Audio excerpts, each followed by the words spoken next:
Regime change അഥവാ ഭരണമാറ്റം ഇറാനിൽ കൊണ്ടുവരും.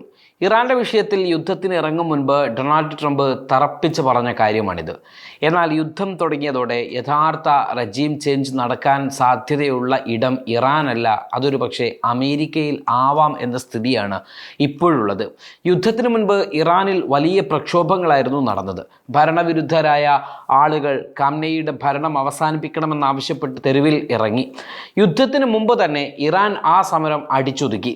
യുദ്ധശേഷം കാര്യങ്ങൾ കൈവിട്ടതും അമേരിക്കയുടെ കടുത്ത കൈകളുമെല്ലാം സമരക്കാരെ ദേശീയതയിലേക്ക് ഒന്നിപ്പിക്കുകയോ ഇനി സമരത്തിന് മുതിർന്നാൽ കടുത്ത പ്രത്യാഘാതങ്ങൾ നേരിടേണ്ടി വരുമെന്നോ ഒക്കെ തോന്നിപ്പിച്ചതുകൊണ്ട് തന്നെ അവർ ആ സമരങ്ങളിൽ നിന്നെല്ലാം പിന്മാറി.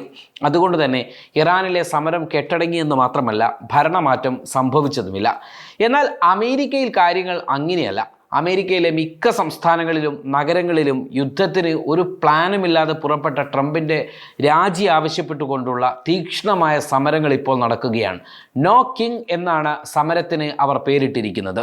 അമേരിക്കയിൽ രാജവാഴ്ചയില്ല എന്നും ട്രംപ് സ്ഥാനമൊഴിയണം എന്നുമാണ് സമരക്കാരുടെ ആവശ്യം. ഇതുമായി ബന്ധപ്പെട്ട് പതിനായിരങ്ങളാണ് സമരങ്ങളിൽ ഒത്തുചേർന്നുകൊണ്ടിരിക്കുന്നത്.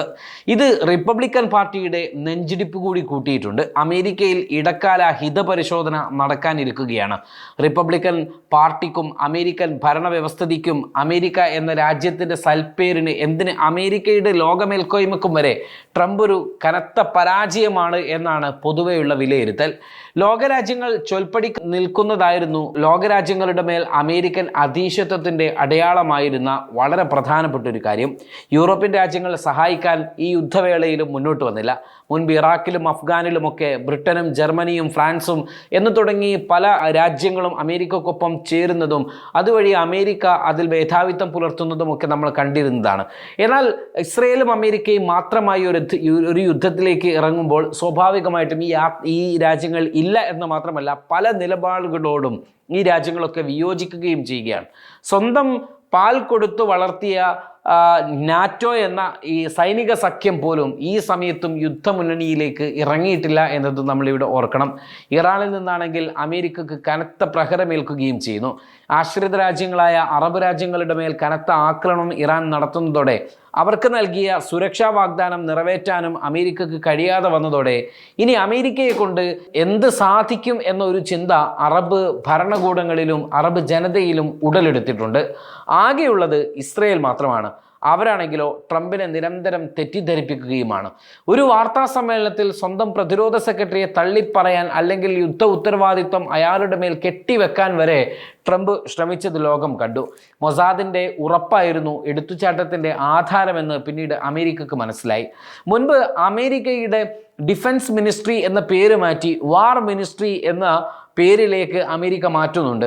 അന്ന് പലരും ചോദിച്ച് എന്തിനാണ് പ്രതിരോധം അവസാനിപ്പിക്കുന്നതെന്ന് ചോദിക്കും. അമേരിക്ക പറഞ്ഞത്, ഞങ്ങൾ ലോകത്തിലെ ഏറ്റവും ശക്തരായ രാജ്യമാണ്, ഞങ്ങൾക്ക് പ്രതിരോധിക്കേണ്ട ആവശ്യമില്ല, ഞങ്ങൾ അറ്റാക്ക് ചെയ്യേണ്ട അല്ലെങ്കിൽ യുദ്ധം ചെയ്യേണ്ട ആളുകളാണ്, അതുകൊണ്ട് ഞങ്ങൾ വാർ മിനിസ്ട്രി എന്ന പേര് മാറ്റുന്നു എന്ന്.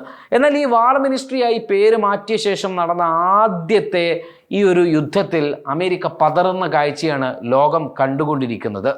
ആ സൈനിക തലവൻ പോലും സംശയിച്ച, അപകട സൂചന നൽകിയ യുദ്ധം ട്രംപിൻ്റെ മാത്രം നിർബന്ധത്തിലൂടെയാണ് മുന്നോട്ട് പോയിട്ടുള്ളത്. അതുകൊണ്ട് തന്നെ അമേരിക്കക്ക് ഏൽക്കുന്ന എല്ലാ തിരിച്ചടിക്കും ട്രംപും അദ്ദേഹത്തിൻ്റെ ഭരണ കൂട്ടാളികളും മാത്രമായിരിക്കും ഉത്തരവാദി. ലോകത്തിന് മുൻപിൽ ട്രംപ് എന്ത് പറയുന്നു, എങ്ങനെ പറയുന്നു, എപ്പോൾ പറയുന്നു എന്നതിനെക്കുറിച്ച് ഒരു ധാരണയും ട്രംപിനുമില്ല. ട്രംപിൻ്റെ കൂടെ വാർത്താ സമ്മേളനത്തിൽ പങ്കെടുക്കുന്നവർക്കോ ട്രംപിൻ്റെ സ്ട്രാറ്റജി രൂപപ്പെടുത്തുന്ന ആളുകൾക്കോ ഇല്ല എന്നതൊരു വസ്തുതയാണ്.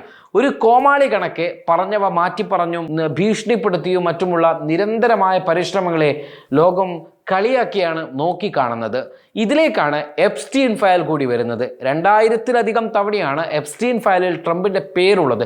മാത്രവുമല്ല, പുറത്തു വന്ന ദൃശ്യങ്ങളിൽ അമേരിക്കക്ക് നാണക്കേടുണ്ടാക്കുന്ന അവസ്ഥയും വരുന്നു. ഇതിനിടയിലാണ് യുദ്ധം കൂടിയെത്തുന്നത്. അമേരിക്കയുടെ സാമ്പത്തിക ഭദ്രതയ്ക്ക് കോട്ടം വരുത്തുന്ന പദ്ധതികൾ ട്രംപ് ഭരണകൂടത്തിൽ നിന്ന് ഉണ്ടാകുമ്പോൾ അത് അമേരിക്കയെ ബാധിക്കും എന്നാണ് പ്രക്ഷോഭകർ പറയുന്നത്. ട്രംപ് അനുകൂലികൾക്ക് പോലും ട്രംപിനൊപ്പം നിൽക്കാൻ കഴിയാത്ത സാഹചര്യമാണ് ഇവിടെ ഉണ്ടാകുന്നത്. സമരം ആളിപ്പടരുകയാണ്. ടൈംസ് സ്ക്വയറിൽ ഉൾപ്പെടെ രാജ്യത്തെ പ്രമുഖ സ്ഥലങ്ങളിലും സംസ്ഥാനങ്ങളിലും നഗരങ്ങളിലും സമരക്കാർ നിറഞ്ഞു കവിയുകയാണ്. ഇറാനിലെ റെജിം ചേഞ്ചിന് പകരം ഇവിടെ അമേരിക്കയിൽ എത്രയും പെട്ടെന്ന് റെജിം ചേഞ്ച് നടക്കുമോ എന്നാണ് ഇപ്പോൾ ഇവരും ഉറ്റുനോക്കുന്നത്. ഹലോ, ശരിക്കും?